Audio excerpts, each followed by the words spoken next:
আগে আপনি আমারে বলেন সেনাবাহিনী যে 6 মাস ধরে ম্যাজিস্ট্রেসি নিয়ে বসে রয়েছে, সেনাবাহিনী এই দায়টা কেন আগে স্বীকার করতেছে না? সেনাবাহিনীর কাছে ম্যাজিস্ট্রেসি থাকলে তো পুলিশ বা সিভিল ফোর্স তো আসলে কাজ করতে পারে না, বা প্রপারলি কাজ করতে পারে না, কারণ এখানে 2টা 3টা ক্ষমতার কেন্দ্র তৈরি হয়, এবং যেটা আসলে সেটা তারা ধরে রাখছে কেন যদি না পারে, বা কি করছে?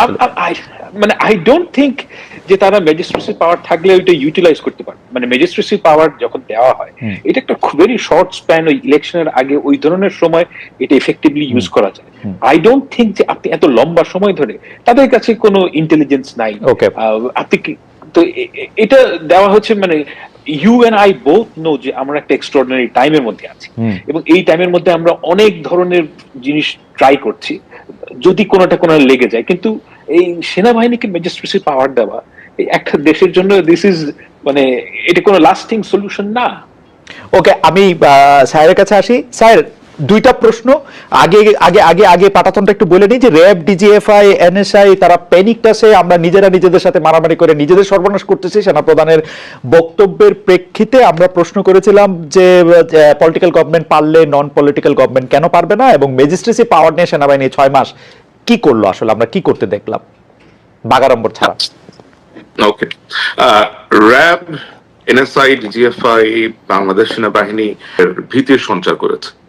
এখন এটা শুধুমাত্র ডিজিএফআই এর ক্ষেত্রে যে হচ্ছে তা না, একই কনসিকুয়েন্স যে র্যাবে যারা আছেন, এনএসআই তে যারা ছিলেন, র্যাবে যারা ছিলেন, এবং এই সমস্ত কর্মকর্তারা যারা নিজ নিজ বাহিনীতে ফেরত গিয়েছেন, তারা অবশ্যই সেখানে প্রশ্নের সম্মুখীন হয়েছেন। কারণ আমার জানা মতে আর্ম ফোর্সেস ডিভিশন একটা ইন্টারভিউ করে আগস্ট সেপ্টেম্বর মাসের দিকে, যেখানে তারা বিভিন্ন গ্যারিসন থেকে র্যাবে ছিলেন অথবা ডিজিএফআই তে ছিলেন, এনএসআই তে ছিলেন, এরকম সকল কর্মকর্তাদেরকে নিয়ে আসেন, এবং সেখানে তারা কর্মকর্তাদের একটা লিস্টও তৈরি করেন যে কারা কারা এখানে যুক্ত ছিলেন গুম, খুন, হত্যার সাথে করেন।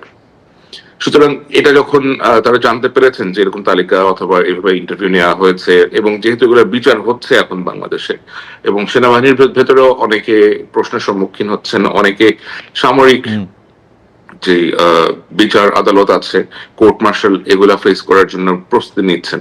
তো অবশ্যই এটা একটা প্যানিক স্টেটে থাকাটাই বেশ স্বাভাবিক। এবং এছাড়া যখন বাইরে থেকে অথবা দেশের ভেতর থেকে, তো এখন তো ধরেন অনেকেই বিভিন্ন বিষয় নিয়ে আলাপ আলোচনা করছেন, এবং এত বেশি মিস ইনফরমেশন, ডিসইনফরমেশন ছড়াচ্ছে যা এই বাহিনীগুলোর সদস্যদেরকে, তাদের পরিবারদেরকেও আতঙ্কিত করে তুলছে। আমার মনে হয় উনি এটাই বোঝাতে চেয়েছেন। ওকে, আমি ম্যাজিস্ট্রেসি এবং অন্য প্রসঙ্গটাতে পরে আসতেছি। আমরা জানি যে আপনি আর্মি অফিসার ছিলেন, সাংবাদিকতা এসছেন, সাংবাদিকতার নাম করেছেন দুনিয়া জোড়া, এবং কিন্তু তারপর আপনি গর্ব নিয়েছেন যখন মানব জমিনে আপনার নামে একটা বাইলাইন ছাপা হয়েছে, কারণ এটা বাংলায় ছাপা হওয়া একটা বাইলাইনের মধ্যে প্রথম, সেজন্য আপনিও একটু কংগ্রেচুলেশন জানবেন, কারণ আমি প্রিন্টে কাজ করেছি, আমি জানি যে বাইলাইনটার একটা মজাটা কিরকম। কিন্তু এটা নিয়ে আমার একটা প্রশ্ন আছে স্যার, যদি অনুমতি দেন তাহলে একটু করি প্রশ্নটা। সেইটা হচ্ছে যে আপনি এখানে অনেকগুলি নাম লিখেছেন, পরিচালক অমুক, ডিডি তমুক, ডিডি তমুক, কিন্তু যখন কোনো অফিসারের নাম আপনি লিখতে গেছেন তখন একজন ব্রিগেডিয়ার জেনারেল। এইটার কারণটা কি? মানে অফিসারের জন্য কি আপনার আলাদা একটা ভ্রাতৃত্ববোধ? না, আমি কখনোই বাংলাদেশ সেনাবাহিনীর অফিসার ছিলাম না। আমি অফিসার হিসেবে প্রশিক্ষণ নিতে গিয়েছিলাম, যেটা আমি শেষ করতে পারিনি। That was not rightly addressed. আর আপনার প্রশিক্ষণ শেষ হওয়ার আগে আপনি বেরিয়ে আসছেন, সরি, ক্যাডেট অবস্থায় আপনি বেরিয়ে আসছেন। জি, ওকে। তো ওই ব্রিগেডিয়ার সাহেবের নাম কেন নেওয়া হয়নি? কারণ ব্রিগেডিয়ার সাহেবের নাম আমাদের কাছে ক্লিয়ার করা হয় নাই। আমি আমার যে সূত্র আছে, সূত্র মাধ্যমে সূত্র নামটা বলতে চাই নাই, আগ্রহ প্রকাশ করে নাই, বাট আমি জানার চেষ্টা করেছি, and I was not very sure যে ওই ব্যক্তি কিনা। সুতরাং যে ব্যক্তি কিনা তার নাম আমি কিভাবে, কিন্তু পরিচালকদের যাদের আপনি নাম দিয়েছেন তাদের ব্যাপারে, বা উপপরিচালক, সহকারী পরিচালক, তাদের ব্যাপারে আপনি শিওর ছিলেন মোটামুটি? ওকে, হ্যাঁ, মোটামুটি শিওর ছিলেন তাদের ব্যাপারে, যাদের পরিচালকদের নাম, তাদের ব্যাপারে মোটামুটি শিওর ছিলাম। হ্যাঁ, ওকে। আমি আবার একটু ফাহাম আপনার কাছে আসি যে ফাহাম, আমি বিএনপির কথা বলতেছিলাম যে এখন যে আসলে সরকার থেকে আসলে কাজ করতে অনেকে পারতেছে না, কারণ আসলে কে ক্ষমতা আসবে না আসবে, সেইটা কি বিএনপি এরকম একটা ভাইব দিচ্ছে যে তোমরা ইউনূস সরকারের সাথে মোটামুটি ভাবে কাজ চালায় যাও, আমরা আসলে ঝাঁপাই পড়ে কাজ করো, বিকজ তোমরা আমাদের লোক এবং আমরাই আসতেছি ক্ষমতায়? না, it's not nothing like that.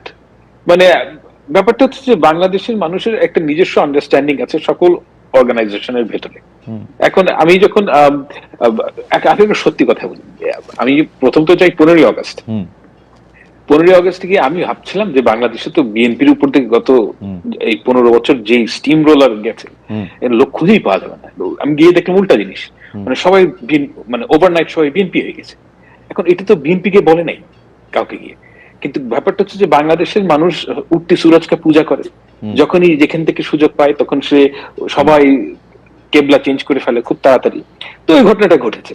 এখন তারা নিজেদের মধ্যে, আমার কাছে মনে হয় না যে BNP has got a very মানে clear path to power, it has to win the vote of Bangladeshi people, এবং সেই ঘটনাটা বিএনপিকে নিজেই করতে হবে। কিন্তু এই ঘটনা ঘটার আগেই একটা ইনস্টিটিউশনের সবাই যদি মনে করে যে আমরা বিএনপি হয়ে যাব, এটা তো আসলে দায়ভার বিএনপির না। এবং আই ডোন্ট থিঙ্ক যে বিএনপি হিউজ প্রেশার আছে, দু একটা ইস্যুতে আছে প্রেশার গভর্নমেন্টের উপর, কিন্তু ডে টু ডে রানিং এর ব্যাপারে নো, আই ডোন্ট থিঙ্ক বিএনপির খুব একটা লেভারেজ আছে গভর্নমেন্ট। আমি জানি না, মানে আমি কিছুদিন আমার কিছু বন্ধু আসলে সরকারের কর্মকর্তা পর্যায়ে আছে বলে তারা কিন্তু আমাকে একটা উল্টো ধারণা দিয়েছেন যে ফার্ম যে আসলে সরকারের কোন কি পজিশনে কে বসতেছেন সেটা অনেকটাই বিএনপির কথা মাথায় রেখেই সেটা বসানো হচ্ছে।